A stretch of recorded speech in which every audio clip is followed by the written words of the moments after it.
दुनिया की तमाम छोटी और बड़ी खबरों के लिए हमारे चैनल को सब्सक्राइब करना न भूलें और बेल का बटन जरूर दबाएं।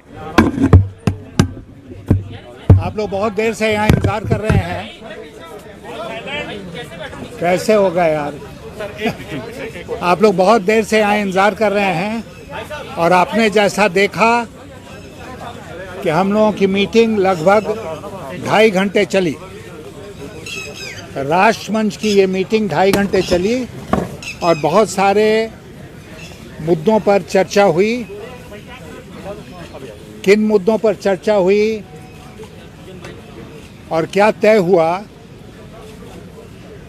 इसके बारे में विस्तार से आपको हमारे 2 साथी जो यहाँ उपस्थित हैं, 3 साथी, मजीद साहब, घनश्याम तिवारी और पवन वर्मा।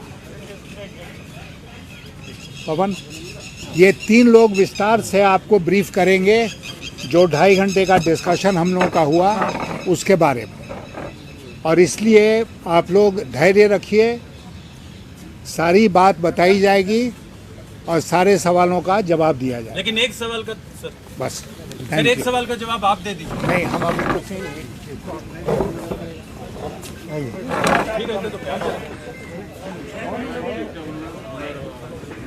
घनश्याम, पवन सर क्या कहें? शुरू करिए। Sir you can start. आगे कर लीजिए कुर्सी। देखिए, सबसे पहले तो एक बात का खुलासा करना बहुत ज़रूरी है, क्योंकि मीडिया में पिछले 24 घंटों से जो खबरें आ रही हैं, चाहे वो इलेक्ट्रॉनिक मीडिया हो या इवन प्रिंट मीडिया हो, कि ये राष्ट्रमंच की सभा एंटी बीजेपी पॉलिटिकल पार्टीज़ को इकट्ठा करने के लिए शरद पवार जी ने बुलवाई। ऐसी कोई बात नहीं है।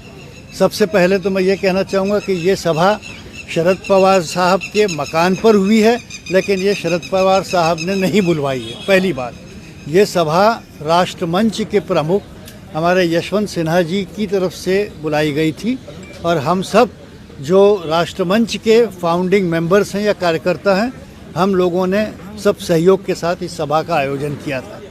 दूसरी बात, ये प्रचार हो रहा है कि ये एक राजनीतिक बड़ा कदम उठाया जा रहा है शरद पवार साहब के ज़रिए और जिसमें कांग्रेस को अलग थलग छोड़ दिया गया है। ये बात भी गलत है। न तो राजनीतिक दृष्टि से कोई डिस्क्रिमिनेशन या कोई एक्सक्लूजन हुआ है। हमने उन मेंबरों को बुलाया है जो उस किस्म के हमारी आइडियोलॉजी जो है राष्ट्रमंच की, उसको सब्सक्राइब करते हैं, तो जिसमें सभी राजनीतिक पक्षों के लोग आ सकते हैं। इसमें कोई राजनीतिक मतभेद नहीं था।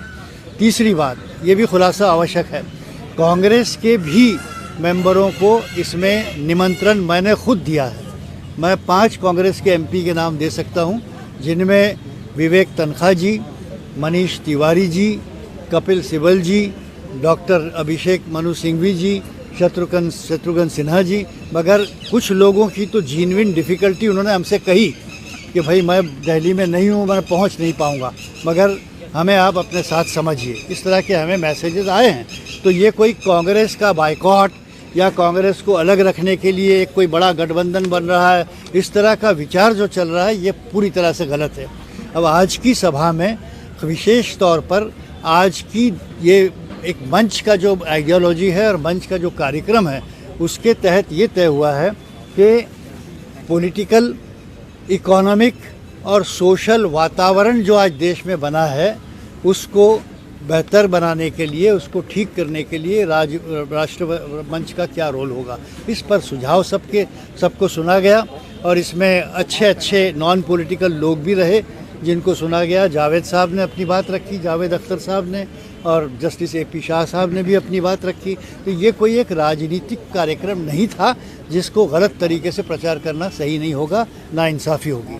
अब वो इस मुद्दे में किसने क्या कहा और अल्टीमेटली क्या तय हुआ, ये हमारे साथी समाजवादी पार्टी के हमारे स्पोक्स पर्सन और हमारे फाउंडर मेंबर घनश्याम जी बताएंगे। नमस्कार साथियों, बहुत बहुत धन्यवाद आप सभी लोगों का कि आप सभी लोगों ने इतने समय तक इस चर्चा का आप लोग हिस्सा रहे। हालांकि चर्चा अंदर हो रही थी, लेकिन चर्चा के विषय में चर्चा पूरे देश में हो रही थी और इसमें आप सब लोगों की बहुत बड़ी भूमिका है। तो इसके लिए मैं आप सभी को धन्यवाद देता हूं। राष्ट्रमंच की ये प्रथम बैठक है जिसमें सभी साथी जो आ सके, जो सदस्य पहले भी आते रहे हैं, पार्टियों के दायरे से ऊपर उठ करके राष्ट्र के मुद्दों पर अपनी सोच रखने वाले, पब्लिक लाइफ में एक ऊंची स्टैंडिंग रखने वाले, ऐसे सभी लोग राष्ट्रमंच का हिस्सा रहे हैं। तो आज जो चर्चाएं हुई, सबसे पहले मैं उसका निचोड़ बताना चाहता हूं। जो सबसे महत्वपूर्ण निचोड़ है उसका, वो ये है कि इस देश में बेहद आवश्यक है कि एक ऑल्टरनेट विजन तैयार किया जाए, एक ऐसी सोच तैयार की जाए जो वाकई इस देश के ज्वलंत मुद्दों पर, जिससे देश का आम नागरिक जुड़ा रहता है और जिससे वो आगे बढ़ने की सोच सकता है, उन मुद्दों पर वो सोच बुलंद हो।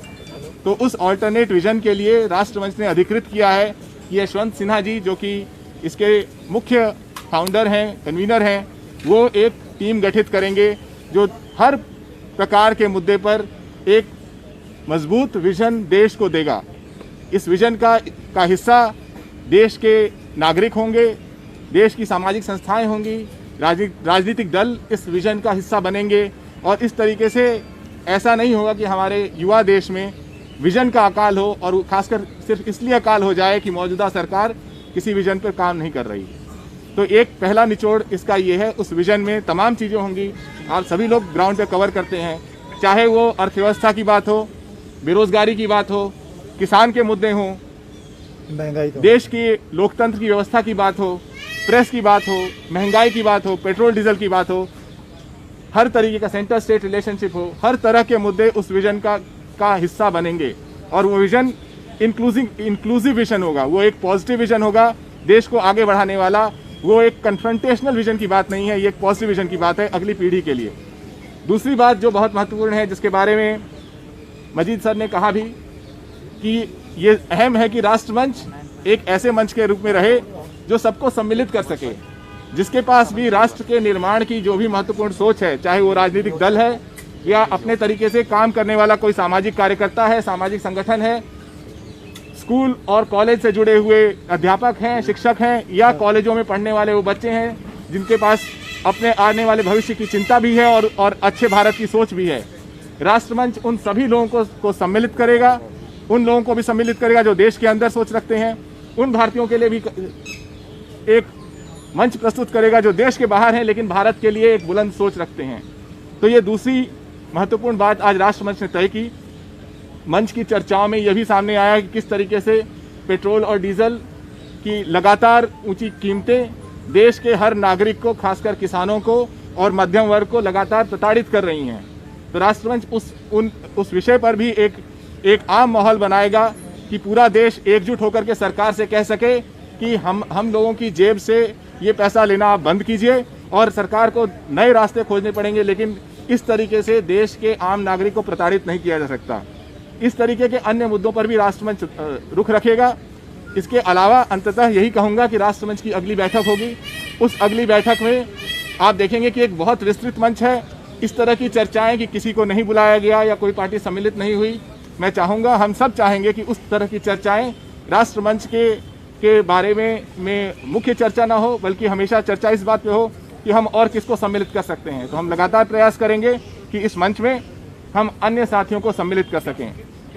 क्या ममता बनर्जी के बारे में बात हुआ कि ममता बनर्जी के नेशनल रोल के बारे में बातचीत हुई? क्या ममता बनर्जी के नेशनल रोल के बारे में बातचीत हुई? देखिए, राष्ट्रमंच में क्योंकि तमाम पार्टियों के नेता रहे, सांसद रहे, पूर्व सांसद रहे, प्रोफेसर अरुण कुमार जैसे अर्थशास्त्री रहे, जस्टिस AP शाह रहे, जावेद अख्तर जी रहे, इन सभी लोगों ने जो बातें रखी हैं वो विस्तृत हैं, वो किसी एक नेता पे केंद्रित नहीं है, वो किसी के पक्ष में या विपक्ष में नहीं है, वो इस विषय पर केंद्रित हैं कि इस देश को एक ऑल्टरनेट विजन चाहिए और इस देश में इतने ज्वलंत मुद्दे हैं और इतने कुशाग्र लोग हैं, इतने बुद्धिजीवी हैं, इतने राजनीतिक कार्यकर्ता हैं, सामाजिक कार्यकर्ता हैं कि जो उन मुद्दों को सामने पटल पे रख सकते हैं आम नागरिक के लिए। सर, विजन के जरिए ही क्या विकल्प तैयार किया जाएगा? ये बात अल्टीमेटली जो बातें उठा रहे हैं उसका समाधान एक पॉलिटिकल तरीके से देनी पड़ेगी। तो क्या मंच पॉलिटिकल सॉल्यूशन देगा 2024 के चुनाव में? हम ये मानते हैं कि जब देश के महत्व के मुद्दे, जो उसके मुख्य मुद्दे हैं, जो आम नागरिक की रोजमर्रा जीवन की बेहतरी से जुड़े हुए हैं, जब वो मुद्दे सामने आएंगे तो अपने आप उस तरह के सॉल्यूशन उभरेंगे। महत्वपूर्ण ये है कि नागरिक कौन सी मुद्दों को प्रधानता देता है और वो मुद्दे इस देश के भविष्य को निर्धारित करेंगे। आखिरी सवाल, Sir, when is the next meeting, sir? Any plan for the next meeting? Any schedule for the next meeting? कोई पॉलिटिकल चर्चा नहीं हुई। इनकी बात कर रहे हैं। 2.5 घंटे तक मीटिंग चली, कोई पॉलिटिकल दोनों चर्चा बातें, नहीं दोनों आपकी बात जो है अगली बैठक कब होगी उसका भी दिन तय नहीं हुआ है, लेकिन उससे पहले ये प्रयास किया जाएगा कि उसमें तमाम पार्टियों के लोगों को जो एक राय रखते हैं उनको सम्मिलित किया जाए। और जो आप कह रहे हैं कि 2.5 घंटे तक बैठक चली, जब इतने महत्वपूर्ण काम करने वाले लोग, विभिन्न विषयों पे काम करने वाले लोग जिनकी इंडिपेंडेंट पब्लिक स्टैंडिंग है, जब वो साथ आते हैं तो ये जो भी चर्चाएं होती हैं वो देश के राष्ट्रीय और राजनीतिक मुद्दों पर होती हैं। तो ये जो देश के राष्ट्रीय और राजनीतिक मुद्दे हैं वही तो राजनीति है। तो ये पॉलिटिकल इसकी पूरी इसका जवाब देता हूँ। वो जो हमारे राष्ट्रमंच की दृष्टि से ये चर्चा, ये मुद्दे ही हमारी राजनीति है। चेहरे पर बात नहीं हुई घनश्याम जी, चेहरे पर बात नहीं हुई कौन मंच का चेहरा होगा। ममता बनर्जी होंगी, शरद पवार होंगे, यशवंत सिन्हा होंगे, जब से कौन चेहरा होगा राष्ट्रमंच का? दोनों बातें। पहली बात कि राष्ट्रमंच ने, जैसा मैंने शुरू में कहा कि सारी जो निचोड़ था मैंने आप लोगों के सामने रखा। निचोड़ था कि देश में एक ठोस मजबूत ऑल्टरनेट विजन होना चाहिए और विजन के पीछे ऐसे लोग दिखने चाहिए जिन्होंने उन विषयों पर काम किया है। जहाँ तक आपने कहा राजनीतिक पार्टियों के जुड़ने का, जब से राष्ट्रमंच का गठन हुआ है तब से अपनी पार्टी की सहमति से विभिन्न पार्टी के दल राष्ट्रमंच से जुड़े रहे हैं और आगे भी जुड़ते रहेंगे। चेहरों पर बात हुई है ममता बनर्जी के चेहरे पर। बार बार कह रहे हैं कि आप विजन नहीं विकल्प का रास्ता तय करेंगे, क्या विकल्प क्रिएट कर रहे हैं आप?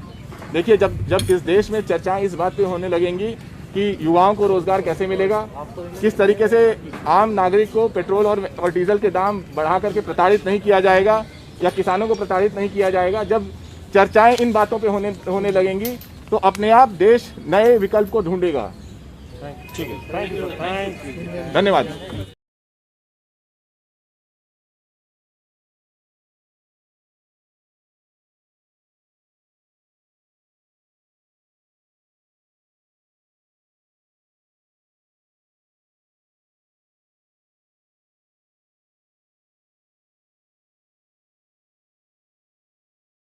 आप देख रहे हैं देश लाइव, देश की आवाज